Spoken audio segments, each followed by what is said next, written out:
Good afternoon, this is Sean Golding with Golding & Golding, here to discuss a little bit about the two most popular acronyms in international tax, at least for foreign account reporting, FBAR and FATCA, and more specifically, the penalty computations for each one. So let's start with FBAR, Foreign Bank and Financial Account Reporting. I'm not going to get into too much detail about the form itself. I've got a ton of other presentations that you could look at. The penalties, right? FBAR penalties are broken down into three main categories, or two main categories, and one is divided into two subcategories. So I would say 90 to 95% of the time when someone gets hit with an FBAR penalty, it is a non-willful civil violation. There is no potential risk for incarceration. The penalty is $10,000 per form, and one form is filed per year, no matter how many accounts you have. This was solidified in Bittner, which is a Supreme Court case ruling in 2023 that says it's not based on the unreported accounts per se, it's based on the form. The penalty is $10,000. It adjusts for inflation, so currently it's closer to $15,000 or $16,000. Civil willful penalties are still no risk of incarceration, but the penalties can be significantly higher.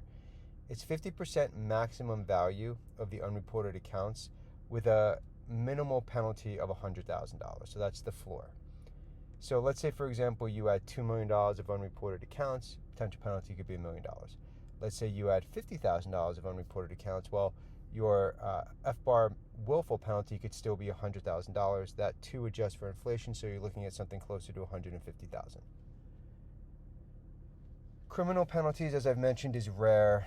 Be wary of any tax professional, self-purported experts, anyone like that claims that any violation is going to send you to jail and that you have to hurry up and retain them.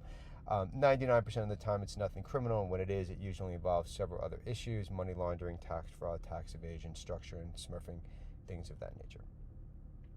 Form 8938 is a little different. It's a relative newcomer in the world of international tax. It was first introduced in 2012 as part of the 2011 tax return. It's $10,000 per violation, doesn't seem to modify or adjust for inflation. But if you were to receive a penalty notice, there's something called a continuing failure to file. If you don't properly failure that file over time, you could end up with a $50,000 continuing failure to file penalty. So that's important to note. They don't make the same distinction between willful and non-willful for 8938. Criminal penalties are super rare. There's like a handful of cases, and again, typically involves much more complicated issues such as tax fraud, tax evasion, things like that. So how does the IRS find you? FATCA, the Foreign Account Tax Compliance Act, is the main way. More than 110 foreign countries and hundreds of thousands of foreign financial institutions have agreed to report U.S. account holder information, account information to the U.S. government. You could be under an audit or examination. It doesn't even have to be foreign account related. You're a consultant. You get hit with an audit or examination, you get an information document request, and it asks if you have any foreign accounts, have any foreign income.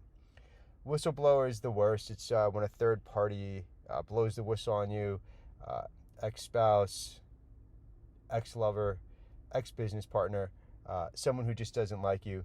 There's a way that they can go through the whistleblower program to try to get some benefit, monetary benefit, by essentially selling you out. If you're out of compliance, there's various ways to get into compliance, assuming you haven't been penalized yet. If you're willful, you do the voluntary disclosure program. If you're non-willful, you got the streamlined procedures, delinquency procedures, and reasonable cause. We have a ton of free information available on our main website and our sub-websites. You can always reach out and schedule a reduced fee initial consultation if it's appropriate to your matter, and it's something that we handle here. Again, my name is Sean Golding with Golding & Golding. Thank you for your time. Enjoy the rest of your day.